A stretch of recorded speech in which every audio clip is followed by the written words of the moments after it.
खुलुमबाय लोगोफोर, नोंथांमोनखौ एनबि ब्रह्म चेनेलाव गोजोन फुंबिलिनि बयनिसिमबो गाहाम हामलायथि बावहरग्रोनाय जाबाय। आं दिनै नोंथांमोननि सिगाङाव दिनैनि सानसेनि फानजामुथिखौ फरायथिनो लादों।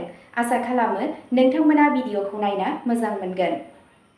नोंथांमोना भिडिअखौ नायना मोजां मोनोब्ला लाइक, साबस्क्राइब, कमेन्ट आरो शेयार खालामनानै होलांब्लानो जाबाय।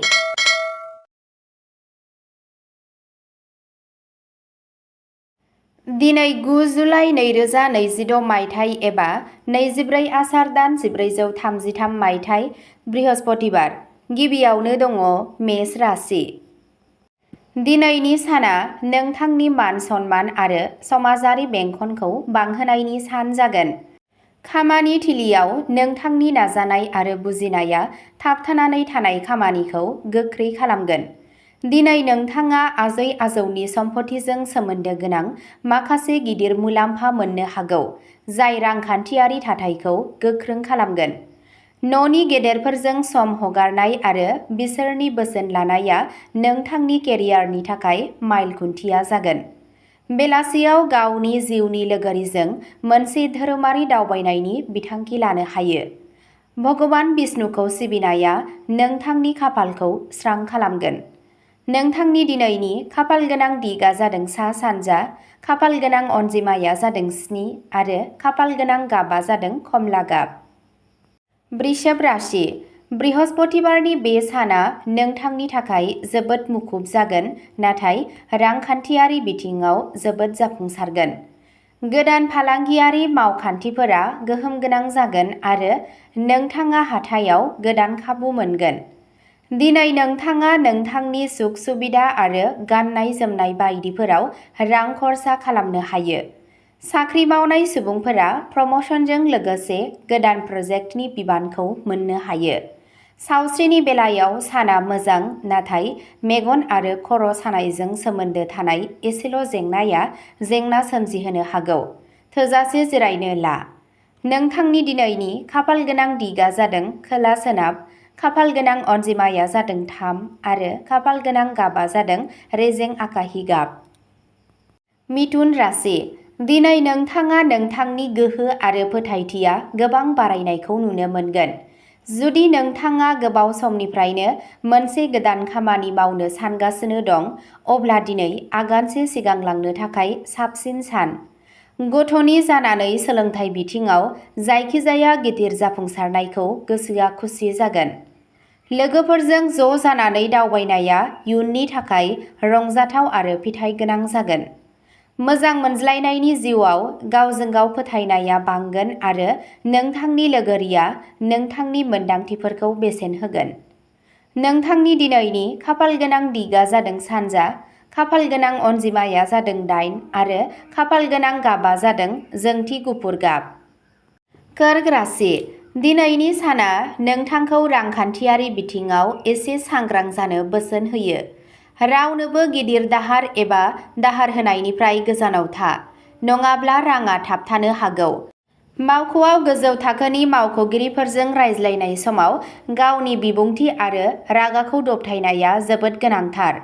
गोब्राब समाव नोंथांनि जिउनि लोगोरिनि एंगारनो हायै मददआ नोंथांनि गोसोखौ सिफायनो होनाय नङा।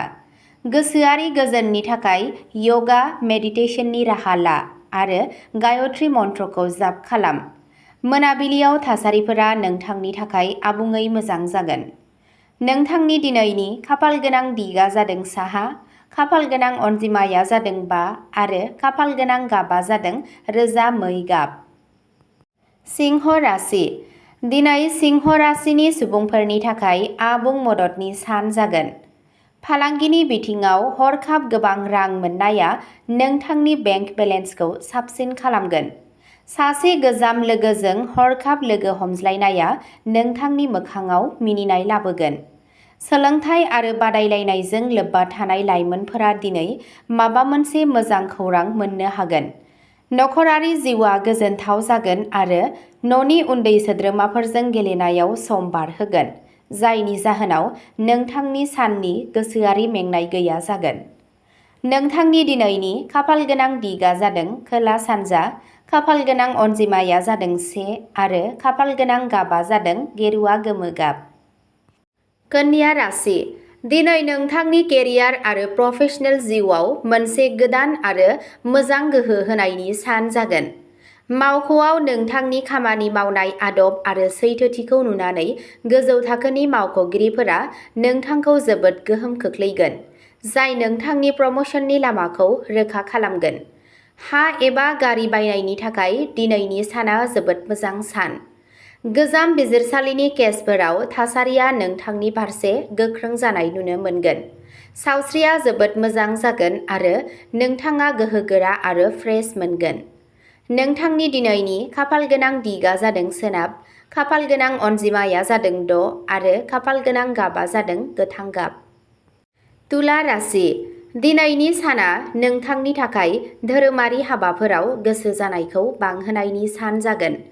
नोंथाङा बबेबा मन्दिराव थांनो एबा सिबिनाय खामानि मावनो थाखाय रां आरो सम होनो हायो, जाय इसोरारि गोजोन लाबोगोन। गोजौ सोलोंथाइनि थाखाय थियारि जानाय फरायसाफोरा दिनै लुबैनाय फिथाइ मोननो हागोन। दिनै नोंथाङा फालांगियारि सोमोन्दोनि गेजेरजों मोनसे गिदिर गुबुन हादोरनि मावथांखि मोननो हागोन। नखरनि आबहावाया गोजोन जागोन आरो बिमा-बिफानि बोर मोन्नायजों नोंथांनि गासैबो खामानिफोरा जेबो हेंथा गैयाजासे आबुं जागोन। नोंथांनि दिनैनि खाफालगोनां दिगा जादों खोला, खाफालगोनां अनजिमाया जादों 2 आरो खाफालगोनां गाबा जादों क्रिम गाब। वृश्चिक राशि दिनै नोंथाङा गावनि सावस्रि आरो रुटिननि सायाव जर'खायै सांग्रां जानो नांगोन। गारि सालायबाय थानाय समाव गोख्रैथिखौ कन्ट्रल खालाम आरो जेबो रोखोमनि हाखु-दाखु खालामनायनिफ्राय गोजानाव था। खामानि थिलियाव थाखोमानाय सुथुरफोरनि सोलोफोरनिफ्राय सांग्रां जा आरो नोंथांनि गोनां सानथांखिफोरखौ रावबो बायजोनि सुबुंफोरनो फोरमायनो नाङा। खैफोदनि समाव नोंथांनि जिउनि लोगोरिनि एंगारनो हायै अननाय आरो गोसोआरि हेफाजाबा नोंथांनि देरसिन गोहो जागोन। इसोर शिबनो दै बावनाया नोंथांनि जेंनाया गोजान जागोन। नोंथांनि दिनैनि खाफालगोनां दिगा जादों सा-सोनाब, खाफालगोनां अनजिमाया जादों 9 आरो खाफालगोनां गाबा जादों रोजा गोजा गाब। धनु राशि धनु राशिफोरनि थाखाय दिनैनि साना जुलियारि जिउ आरो बाहागोदारि फालांगियाव गोबां सुखु लाबोगोन। जिउनि लोगोरिजों थानाय गोजाम जेंनाफोरा दिनै आबुङै जोबलांगोन आरो गावजों गाव गोरोबलायनाया गोथौसिन जागोन। गोदान फालांगियारि गोरोबलायनाया इयुनाव गिदिर जाफुंसारनाय आरो रांखान्थियारि मुलाम्फानि बिथा गायसनगोन। समाजारि खामानिफोराव सांग्रां जानायनि जाहोनाव नोंथांनि अनसायजानाय आरो फोथायजाथावनाया बांगोन। मोनाबिलियाव नोंथाङा नखरनि सुबुंफोरजों मोजां मोनजानाय रेस्टुरेन्टाव गोथाव आदारनि रंजानायनि खाबु मोनगोन। नोंथांनि दिनैनि खाफालगोनां दिगा जादों सानजा, खाफालगोनां अनजिमाया जादों 4 आरो खाफालगोनां गाबा जादों रोजा गोमो गाब। मकर राशि दिनै नोंथांनि सुथुर आरो बेरेखा हानजाफोरनि सायाव नोंथांनि देरहानायखौ फोसावनायनि सान जागोन। बिजिरसालि एबा हा-हुजों सोमोन्दो गोनां गोजाम नांज्लायनायाव नोंथांनि फारसे फैनाया गोसोनि गिदिर नारसिनथायखौ अरायनि थाखाय फोजोबगोन। साख्रि मावनाय सुबुंफोरा लोगो आरो जुनियरफोरनि आबुं हेफाजाब मोनगोन, जायनि थाखाय थालांनाय खामानिफोरा समनि सिगाङावनो फोजोबगोन। थाबथानाय एबा गोदोनाय रांखौ मोनफिननाया नोंथांनि रांखान्थियारि थासारिखौ गोबां साबसिन खालामगोन। सावस्रिया मोजां जागोन, नाथाय गुसु मुवाफोरखौ बाहायनायनिफ्राय गोजानाव था। नोंथांनि दिनैनि खाफालगोनां दिगा जादों खोला-सानजा, खाफालगोनां अनजिमाया जादों 11 आरो खाफालगोनां गाबा जादों रोजा सना गाब। कुम्भ राशि दिनैनि साना आरिमु, देंखो, थुनलाइ आरो सोरजिलु बिथिंजों सोमोन्दो थानाय सुबुंफोरनि थाखाय माइल खुन्थिया जागोन। नोंथांनि रुजुजायै रोंग'थिआ समाजनि सिगाङाव फैनो थाखाय मोनसे गिदिर प्लेटफर्म मोनगोन, जाय मान-सन्मानखौ बांहोगोन। स्टक मार्केट एबा मिउचुएल फान्डफोराव रां खाथायनायनि थाखाय दिनैनि साना जोबोद मोजां सान। नोंथाङा इयुनाव बाम्पार रिटार्न मोनगोन। गथ'सानि फारसेनिफ्राय माबा मोनसे मोजां खौरां फैनायनि जाहोनाव नखराव रंजानायनि आबहावा जागोन। मोजां मोनलायनायनि सोमोन्दोआव खाथि सोमोन्दोआ बांगोन आरो नोंथाङा गावनि लोगोरिजों गोसोखांथाव सम हगारगोन। नोंथांनि दिनैनि खाफालगोनां दिगा जादों सोनाब, खाफालगोनां अनजिमाया जादों 10 आरो खाफालगोनां गाबा जादों रोजा निला गाब। मीन राशि। दिनै नोंथांनि गासै नोजोरा सुख सुबिदा आरो नखरारि सुखु गोजोननि राहाफोरखौ बांहोनायाव थागोन। नोंथांनि बिमानि सावस्रियाव साबसिन जौगानाया नोंथांनि गोसोखौ गोबां गोजोन होगोन। गोदान न', फ्लेट एबा गारि बायनायनि नोंथांनि गोजाम लुबैनाया दिनै जाफुंनो हागोन। खामानि थिलियाव जेबो रोखोमनि बाथ्रा रायज्लायनाय एबा राजखान्थिनिफ्राय गावखौ गोजानाव लाखि आरो खालि गावनि खामानियावल' गोसो हो। मोनाबिलियाव न'आव आंगो आलासिफोर फैनाया दावराव-दावसिखौ बांहोगोन आरो आबहावाखौ गोजोन होगोन। नोंथांनि दिनैनि खाफालगोनां दिगा जादों सा-सानजा, खाफालगोनां अनजिमाया जादों 3 आरो खाफालगोनां गाबा जादों रेजें चन्दन गाब। अब्ला दिनैनि सानसेनि फानजामुथि एबा राशि फरायथिनाया एसेनोसै। नोंथांमोनहा सानफ्रोमबो फुंबिलि समाव बेबादिनो सानसेयारि फानजामुथि नायनो गोसोब्ला चेनेलखौ साबस्क्राइब खालामनानै लादो आरो भिडिअखौ नायनानै मोजां मोनदोंब्ला अन्नानै लाइक, शेयार आरो कमेन्ट खालामनानै होनो दाबाव। गोजोन्थों।